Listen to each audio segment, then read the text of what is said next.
What do you think is the most precious commodity we have? What's the most precious resource available to you? Well, COVID vaccines are a pretty precious resource at the moment, as is the glass vials needed to contain them. Whatever is going on in the world, there is one commodity or one resource that always stands out.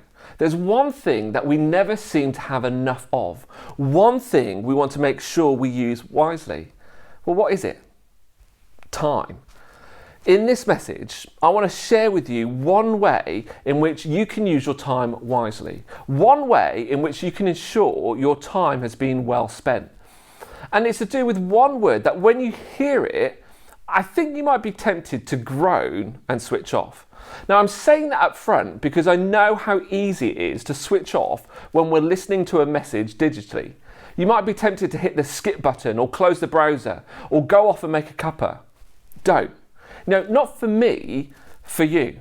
I want you to be able to use your time effectively, to be able to say, that was time well spent. That's where we're going with this message. I want you to listen to this message, but not because I want something from you, but because I want something for you. So what is this one word that will help me say, that was time well spent? Volunteer. Hey, don't click skip. Sit back down, we had a deal. Before you switch off or check out, ask yourself this question.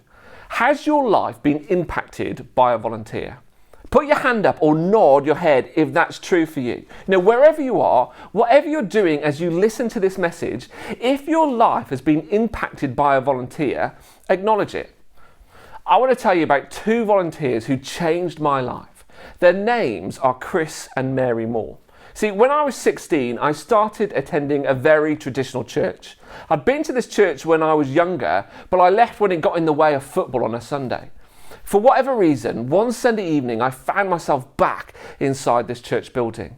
And I saw some of the friends I'd made when I was younger. They had this youth group, which was more like a bunch of teenagers hanging out in someone's living room. And I was invited to join in. Chris and Mary led this group. It wasn't their job. They didn't get paid to do this. Each week, they would open up their home and let a bunch of teenagers traipse in, often with muddy shoes. We'd eat all their biscuits and spill drinks on their floor. Now, not deliberately, it just seemed it always happened every week. We talked about life and faith, and to be honest, I can't really remember much about the things we talked about in that group. I can't remember the things that Chris and Mary said to me, but I do remember how they treated me. I do remember how they made me feel. I remember their patience, their generosity. I remember them showing genuine interest and care in me. And over time, my faith grew. They were there at that moment that I made that decision to follow Jesus with my whole life. It was at a thing called Spring Harvest in Butlins. They took a bunch of teenagers to Butlins and they had to pay to go. And in fact, they helped cover some of my costs because we couldn't afford it. I remember Chris sitting with me as I prayed. I remember him hugging me as I arrived at that place where I realized Jesus was for me, that he loved me and wanted me to live my life with him and for him. I was moved by what God was doing in me. But as I looked up and I saw Chris, I could see that same emotion in him.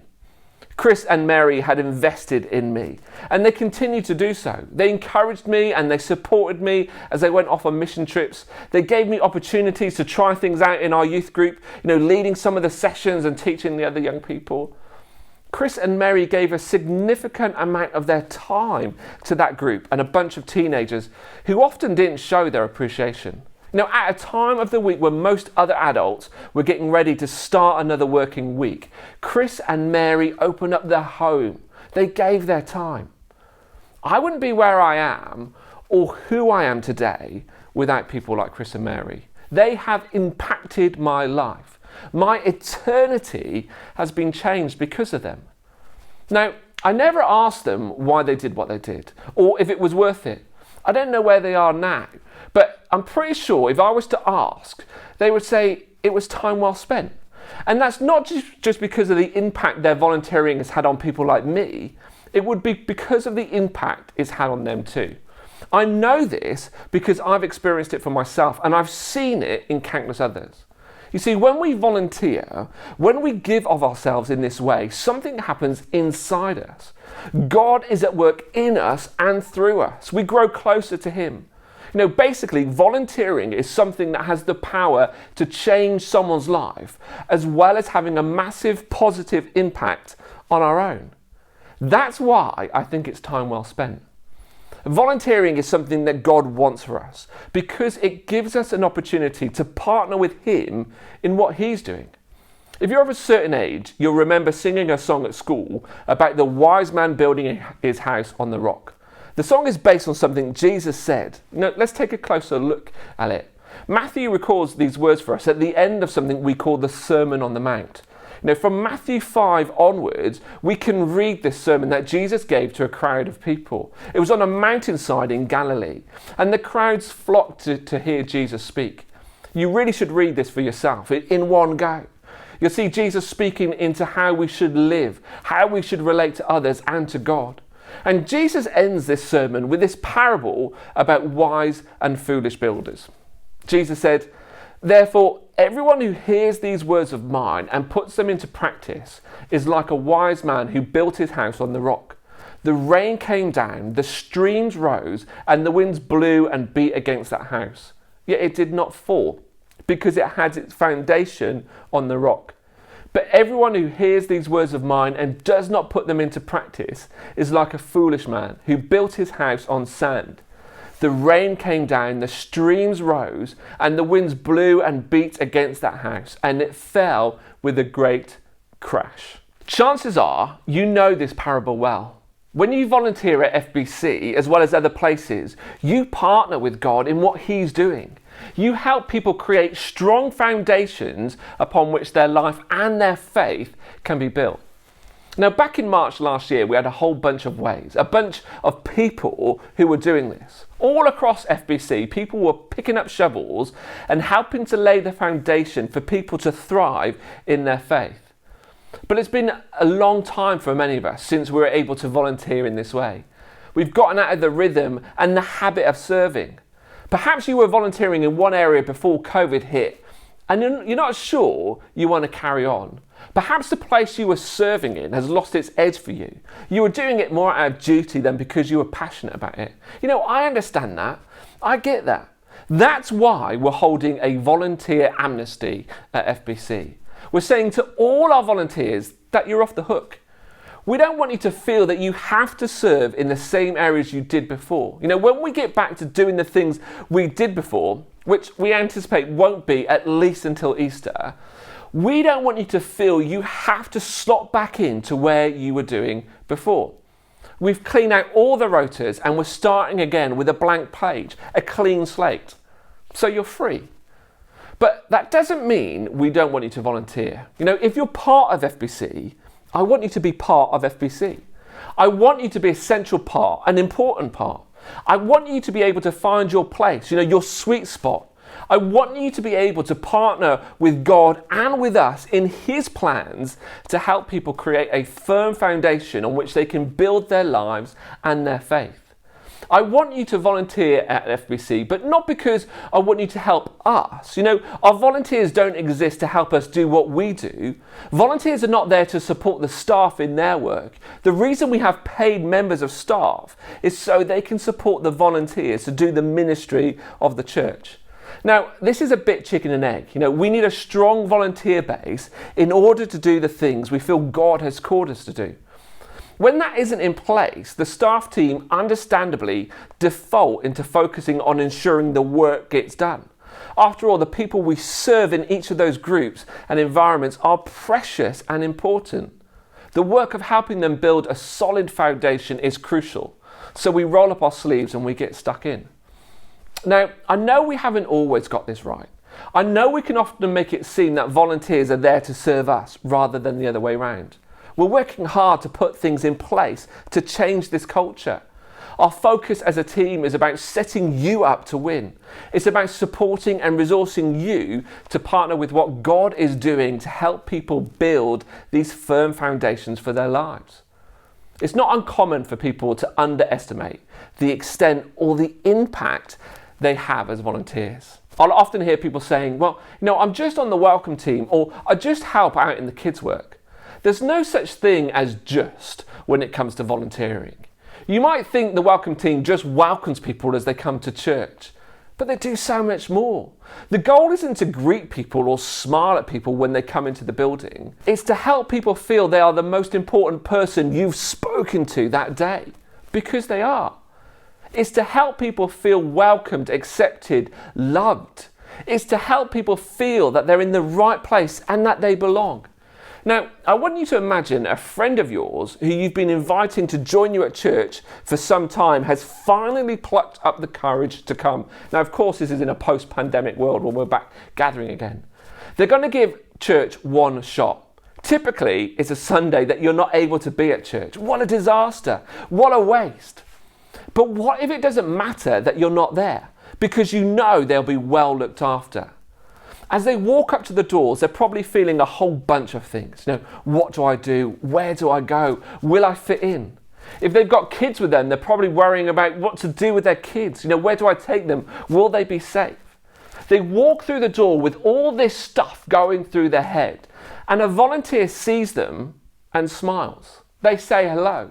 They see that they don't know where to go or what to do, so they help them get their kids checked into their groups.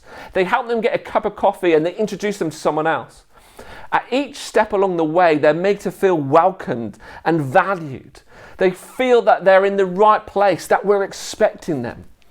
Their kids have a great time in their groups, and they go into the adult service, sitting at the back and trying to hide. They don't know much about church or about God. They don't speak the language. They don't know who the Apostle Paul is or who Yahweh is. But throughout their time with us, all of this stuff is explained to them. Whatever is happening is explained to them, why we do this and what it's all about. The service finishes and they collect their kids and they see that they've had lots of fun. They come downstairs and the kids grab a biscuit and they're offered another coffee. People go out of their way to chat to help them feel connected. They leave and they go home, and the next week they tell you that they went to church, but you weren't there. You apologise, but they say, it's okay. It wasn't as bad as I thought it was. In fact, they say there was this great, young, handsome, funny guy called Chris who was speaking, and he was full of wisdom, and what he said really changed my life. Nah, they don't say that. They don't really remember who was speaking or what was said, but they do remember the people they met. They remember the people who greeted them, who showed them where to go. They remember the people who checked their kids in, who made sure they were safe. They remember the people who were playing with their kids when they picked them up from their group later on. They remember the person who gave them a free cup of coffee and the people who came over to chat to them. They remember a whole bunch of people, of volunteers like you, and they remember how they made them feel. That famous quote from Maya Angelou is so true in times like this. People might not remember what you said to them, but they won't forget how you made them feel. And so they come back next week, and the next, and the next. And slowly they start to discover who Jesus is for themselves. They start to build a faith of their own upon this firm foundation because a bunch of volunteers were willing to pick up a shovel and get stuck in. You see, I don't know what FBC will look like when all this is over. I don't know the things we will do and the things we won't do when we're able to rebuild. Everything might be the same or everything might be different. I don't know. But I do know that whatever happens will happen because people like you will take this step. People like you will find the courage to pick up a shovel. So if you were volunteering at FBC, you're off the hook. But I want to invite you to lean back in. Not to a specific role or task. I'm not asking you to sign up to a team or to a rota. But I'm asking you to find an area of ministry at FBC that you're passionate about, to get involved in and to help us shape what we do in that area going forward. We've taken a step back from the various teams and tasks that we used to do because we don't know what will happen when we get back to the life we're all eagerly anticipating. But what we have done is identify 6 high-level ministry areas. They are kids and youth, guest services, that's all about helping people feel welcomed and accepted, community teams, creative, things like music and media, support services, working behind the scenes to make sure everything runs smoothly, and small groups. I want to invite you to consider being part of one of these ministry areas, helping us to rebuild what we do centered around our vision. All you need to do is go to fbcnext.com/myteam. On that page, you'll be able to find out a bit more about each area. And there you'll be able to fill in a short form. Now, when you do this, one of our team will follow up with you as soon as they can. They'll give you a bit more information about that area and invite you to a vision evening for that ministry area where you can start to help us shape what we do going forward. Now, this will take time. Volunteering takes time and commitment. It requires a willingness for us to give of ourselves in this way. But it's time well spent. When you do this, you pick up a shovel and you partner with God with what He's doing and what we're doing to help people create a firm foundation upon which they can build their life. And as we do that, God helps us to build our own foundation. We get to be part of seeing lives transformed whilst also seeing God transform us. You will never grasp what God and the church can do for you until you see what God and the church can do through you. That's what I want for you. That's what I want you to do. If you're part of FBC, I want you to be part of FBC. I want you to consider getting involved in one of these 6 ministry areas to help us shape what we do going forward, and then to help us deliver this. I want you to be able to say to yourself, when you sit back down after serving on a team, that was time well spent. Go to fbcnext.com/myteam to get started.